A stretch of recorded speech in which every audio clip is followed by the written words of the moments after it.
Hey everybody, welcome to Average Guy Opinions. I'm your average guy, John Corelli. It looks like it's October. It is indeed not October, it's December 20th. I'm out here in short sleeve shorts. It's like close to 70 degrees. I will spare you my usual ramblings about global warming, but it is kind of a bummer when it's this warm. I've never lived in a place where it's not cold and snowy during the winter for Christmas. New York, Cleveland, here. And I can't imagine living somewhere like Arizona or Hawaii. I think I'd hate it. I remember one year, Dylan and I got to go down to Cancun during Thanksgiving. It was in 2007, back when we were married, and that was great because Thanksgiving wasn't as big of a deal to miss, and they had an absolute horrible cold snap in Denver. It was like never got above 20 the entire week. We were in perfectly 80s, perfect Cancun. I almost stepped on a flounder. So now you know. Okay, so why did I bring you here? This is so stupid. You might see this is an elbow and a hand of a friend of mine. I mentioned some of these things in a couple episodes ago, and these are some of my favorite Christmas toys. Check this out. Have a holly jolly Christmas. It's the best time of the year. Well, I don't know if there'll be snow, but have a cup of cheer. Have a holly jolly Christmas. And when you walk down the street, Okay, say hello, my favorite part's coming up. you know, and everyone you meet. Who knew Santa had such great moves? This could be a TikTok, but I refuse to do TikTok because I'm old. Watch this though, watch. Hip move right here, he stops it. Yeah, bringing it sexy, Santa. Well done, sir. I believe in the industry we call this filler. It's almost over. Excuse me. Actually, there's an instrumental here. I'll spare you. Maybe I'll keep it going. Maybe a little background music. So, this is one of my favorites. We've had this guy, probably since Dante was a baby. We've had him about 20 years.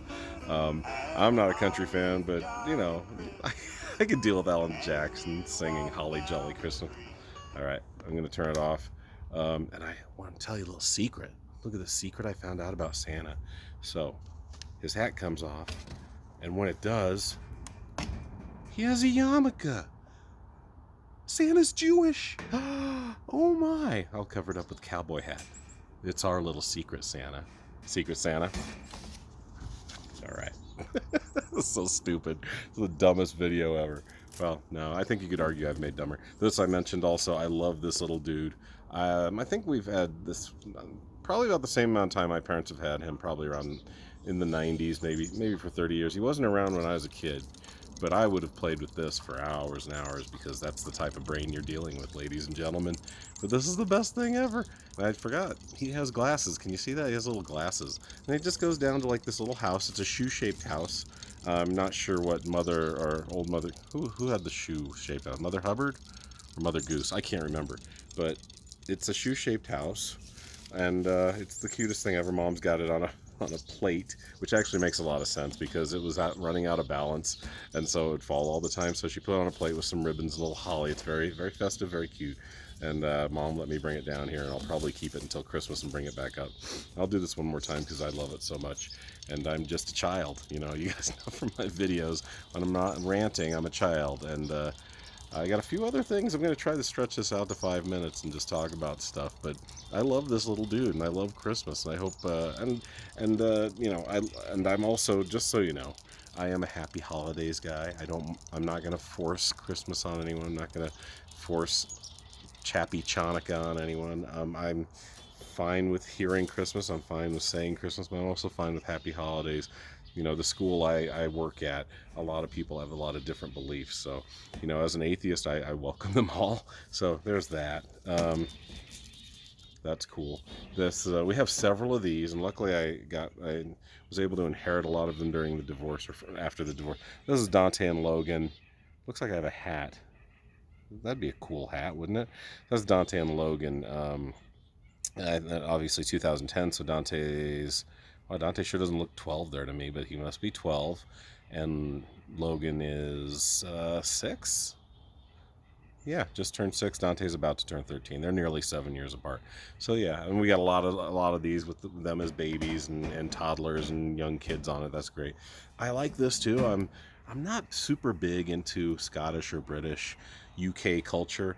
I'm not against it. It's just never something I've really gravitated towards or had an interest in. But this is cool, and I almost ended up having to because my ex-wife was descended from what they called border reivers, and I love the story the way she tells it. As border reivers were on the Scottish-English border, and as most of you probably know, a lot of bloody history between the Scots and the English. I mean, all the time, going back and forth between the crown and property ownership and feudalism and all that stuff. There were always, William Wallace or Catherine, the Queen Mary of Scotland, all kinds of history behind it, right? War of the Roses, all that stuff. Well, this was called Angus Claus. So he's a very Scottish-looking guy. He's got a little Scotty dog there, and I just like it. I got this in the divorce too. Even I don't know why Dylan didn't want it anymore. Maybe I gave it to her. I can't remember. But I love Angus Claus. He's the best. Look how wholesome and hearty he looks. Looks like he could handle any winter Edinburgh or Glasgow could hand out. I love this guy. This is you've probably seen. I had this on my last video when I reviewed Christmas Takes Flight, and the reason I bring this is because I have 3 hats. I have just a plain Christmas one, then like an elf one, and then this one. And the reason this always makes me laugh is because, once again, I am a child, and whenever I see Season's Greetings, I think Season's Gropings, because that's who you're dealing with. And I don't know why I'm built like this, you guys, but I'm a child. I have a joke I do on stage where I talk about how much I love watching Law and Order SVU, and at the beginning they have the little spiel, like after the opening scene when things are really tense, and then before going into the opening credits, they say, in New York's war on crime, sexually based offenses are considered especially heinous. And then they continue to talk about the Special Victims Unit.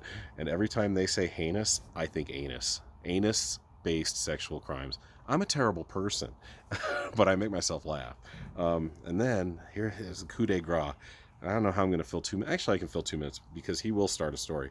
This is Rodney Reindeer. Isn't he the cutest? Look how cute he is. And I've had him around 35 years. I got him probably in 87, maybe 88, so 33, 35 years. So when I worked retail, it was a place called Yarborough Drugs. It was in the old U Hills Mall over on Yale in Colorado here in Denver, so like southeast Denver. It was a cool mall. It was fun to work there. I worked there for about two and a half years. About 2 years, like midway through my senior year in high school, I started working there, and then I worked there about a year and a half after graduation. I got fired in February of '87 for some reason, but we at the time, it was a huge store. It started as a drugstore. They still did pharmaceuticals, but they also had a travel agency. The reason I can't say travel agency maybe is because there aren't any anymore. Excuse me, but they had a travel agency, they had a candy store, Stephanie's Chocolates, and then it was a huge corner of this mall. I was told it was 10,000 square feet, and I believe it. It was a huge place. I worked in sundries mostly, but we had a gift section, and it was a Hallmark distributor. And at that time, when I worked there, it was the biggest Hallmark distributor west of the Mississippi, and I believe it. And the reason, and Rodney always brings me nice memories, and he's very sweet, and he's always somewhere. This year he's been hanging over the TV, watch us watch our Christmas movies. But the reason it's also kind of a horrific memory is one year, we'd always have people complaining, why are you putting Christmas stuff up so early? And I'm like, it's not my choice. Hallmark tells us to do this. My managers tell me to put the stuff up. I work here. I put the stuff up. One year we had Christmas stuff, like wrapping paper, bows, the basics, on June 25th, exactly 6 months, as far away from Christmas as you can get, either end, right? And then on September 25th, my birthday, we put up Christmas trees and decorations, and it just felt terrible. 3 months in advance. So that's why I'm kind of a big traditionalist when it comes to Christmas now. I don't put my stuff up, including these guys, until after Thanksgiving. Keep them up till about the first week of January. But thanks, Alan. Thanks, Rodney. Thanks, Angus. You're welcome, you wee lily-livered Italian lass. I don't know what that means, but Merry Christmas. Thanks for checking them out. I'll leave you with this little guy because why wouldn't you, right? Look at that. That just, I don't know how, oh shit, he got stuck. I don't know how that doesn't make you happy. Thanks, everybody. I'll put Rodney in here for our little lean in here. Get in here, Alan. All right, we'll see you guys later. Have a good Christmas. Chappy Chanukah, Kwanzaa, or if you're not even celebrating anything, just be happy. We'll see you soon. Bye.